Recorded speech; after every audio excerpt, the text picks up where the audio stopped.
Boa Nova.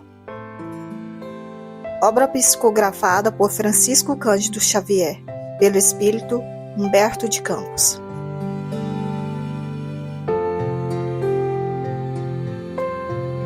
Capítulo 11. O Sermão do Monte. Difundidas as primeiras claridades da Boa Nova, todos os enfermos e derrotados da sorte, habitantes de Corazim, Magdala, Betsaida, Dalmanuta e outras aldeias importantes do lago, enchiam as ruas de Cafarnaum em turbas ansiosas. Os companheiros do mestre eram os mais visados pela multidão, por motivo de permanente contato em que viviam com o seu amor. De vez em quando, Filipe era assaltado em caminho por uma onda de doentes. Pedro tinha a casa rodeada de criaturas desalentadas e tristes. Todos queriam o auxílio de Jesus, o benefício imediato de sua poderosa virtude. Aos primeiros dias do apostolado, um pequeno grupo de infelizes procurou Levi na sua confortável residência. Desejavam explicações sobre o evangelho do reino, de modo a trabalharem com mais acerto na observância dos ensinamentos do Cristo. O coletor da cidade manifestou certa estranheza. Afinal, disse eles aos infortunados que o procuraram, o novo reino congregará todos os corações sinceros e de boa vontade, que desejam irmanar-se como filhos de Deus. Mas que podeis fazer na situação em que vos encontrais? E dirigindo-se a 3 deles, seus conhecidos pessoais, falou convicto. Que poderás realizar, Lisandro, aleijado como és? E tu, Áquila, não foste abandonado pela própria família, sob o peso de sérias acusações? E tu, Pafos, acaso edificarias alguma coisa com as tuas atuais aflições? Os interpelados entreolharam-se cabisbaixos, humilhados. Somente então chegavam a reconhecer as suas penosas deficiências. A palavra rude de Levi os despertara. Tomara-os uma dor sem limites. Jesus dissera, nas suas pregações carinhosas, que seu amor viera buscar todos os que se encontrassem em tristezas e em angústias do coração. Quando o mestre chegara, haviam experimentado a restauração de todas as energias. Jubilosos, guardavam as suas promessas, relativamente ao Pai justo e bom, que amava os filhos mais infelizes, renovando nos corações as esperanças mais puras. Achavam-se exaustos, mas a lição de Jesus lhes trouxera novo consolo às almas desamparadas de qualquer conforto material. Queriam ser de Deus, vibrar com a exaltação das promessas do Cristo. Porém, a palavra de Levi novamente os arrojara à condição desditosa. O grupo de pobres e infortunados retirou-se em desalento. No entanto, o mestre pregaria no monte, aquela tarde, e, quem sabe, ministraria os ensinamentos de que tanto necessitavam. Decorridos alguns instantes, Jesus, em companhia de André, deu entrada em casa de Levi, onde se puseram os 3 em animada palestra. O coletor, a certa altura da conversação, a sorrir ingenuamente, relatou a ocorrência, terminando alegremente a sua exposição com essas palavras. Que conseguiria o evangelho do reino com esses aleijados e mendigos? Mas, lembrando-se de súbito que os demais companheiros eram criaturas pobres e humildes, acrescentou. É justo esperemos alguma coisa dos pescadores de Cafarnaum. São homens fortes, desassombrados e o bom trabalho lhes cabe. Não vejo, porém, como aceitar a contribuição desses desafortunados e vencidos que nos procuram. Jesus fixou o olhar no discípulo com profundo desvelo e falou com bondade, batendo-lhe levemente no ombro. No entanto, Levi, precisamos amar e aceitar a preciosa colaboração dos vencidos do mundo. Se o Evangelho é a boa nova, como não há de ser a mensagem divina para eles, tristes e deserdados na imensa família humana? Os vencedores da terra não necessitam de boas notícias. Nas derrotas da sorte, as criaturas ouvem mais alto a voz de Deus, buscando os oprimidos, os aflitos e os caluniados. Sentimos-los tão unidos ao céu nas suas esperanças que reconhecemos, na coragem tranquila que revelam, um sublime reflexo da presença de nosso Pai em seus espíritos. Já observastes algum vencedor do mundo com mais alta preocupação do que a de defender o fruto de sua vitória material?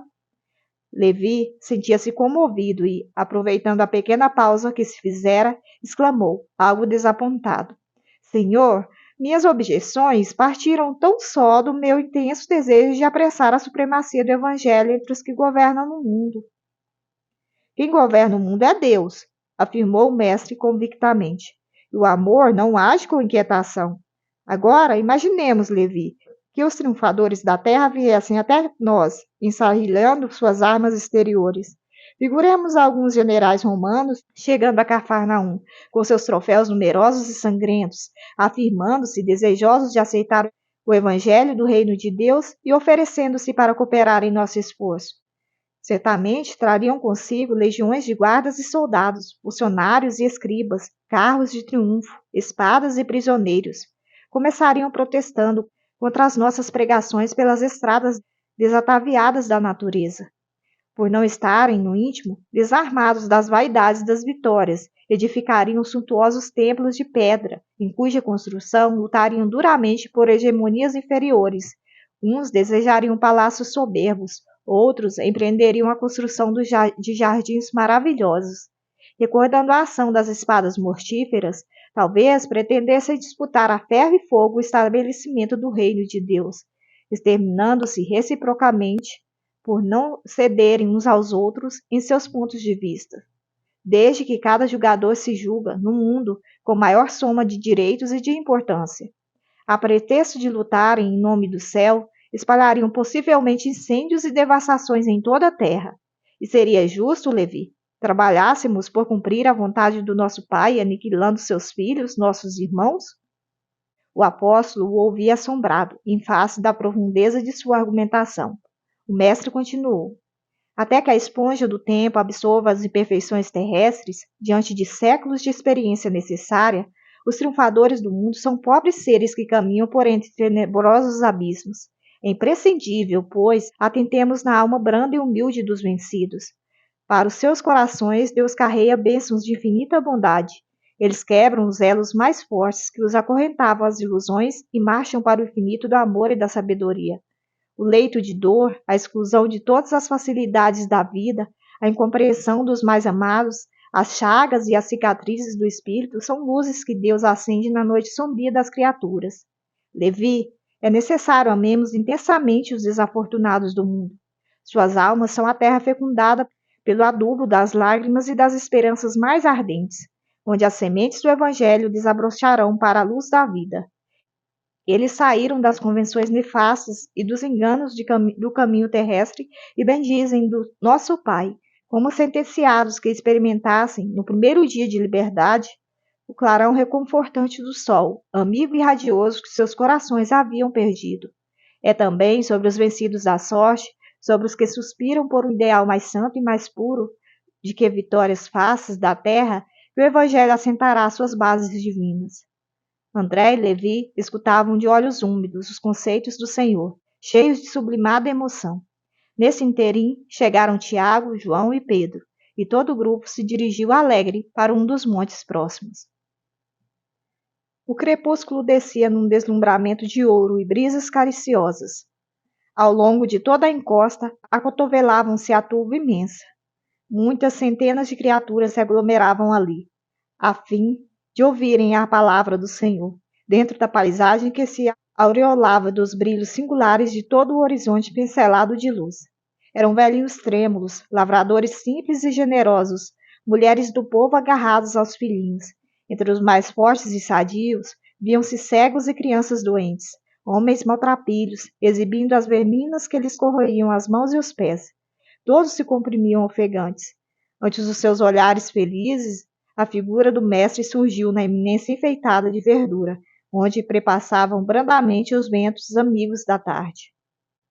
Deixando perceber que se dirigia aos vencidos e sofredores do mundo inteiro, e como que esclarecendo o espírito de Levi, que representava a aristocracia intelectual entre os seus discípulos, na sua qualidade de cobrador dos tributos populares, Jesus, pela primeira vez, pregou as bem-aventuranças celestiais. Sua voz caía como bálsamo eterno sobre os corações desditosos. Bem-aventurados os pobres e os aflitos, bem-aventurados os sedentos de justiça e de misericórdia. Bem-aventurados os pacíficos e os simples de coração. Por muito tempo falou do reino de Deus, onde o amor edificaria maravilhas perenes e sublimadas. Suas promessas pareciam dirigidas ao incomensurável futuro humano. Do alto do monte soprava um vento leve, em deliciosas fagas de perfume. As brisas da Galiléia se haviam impregnado da virtude poderosa e indestrutível daquelas palavras e, obedecendo a uma determinação superior, iam espalhar-se entre todos os aflitos da terra. Quando Jesus terminou a sua locução, algumas estrelas já brilhavam no firmamento, como radiosas bênçãos divinas. Muitas mães sofredoras e oprimidas, com suave fulgor nos olhos, lhe trouxeram os filhinhos para que ele os abençoasse. Anciães de fronte nevada, pelos invernos da vida, lhe beijavam as mãos. Cegos e leprosos rodeavam-no com um semblante sorridente e diziam: Bendito seja o Filho de Deus. Jesus acolhia-os satisfeito, enviando a todos o sorriso de sua afeição. Levi sentiu que, naquele crepúsculo inolvidável, uma emoção diferente lhe dominava a alma. Havia compreendido os que abandonam as ilusões do mundo para se elevarem a Deus, observando as filas dos humildes populares que se retiravam, tomados de imenso conforto.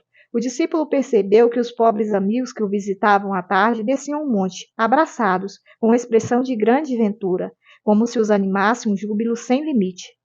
Um coletor de Cafarnaum aproximou-se e o saudou transbordante de alegria, compreendendo que o ensino do Mestre, em toda a sua luz, abrangia o porvir infinito do mundo.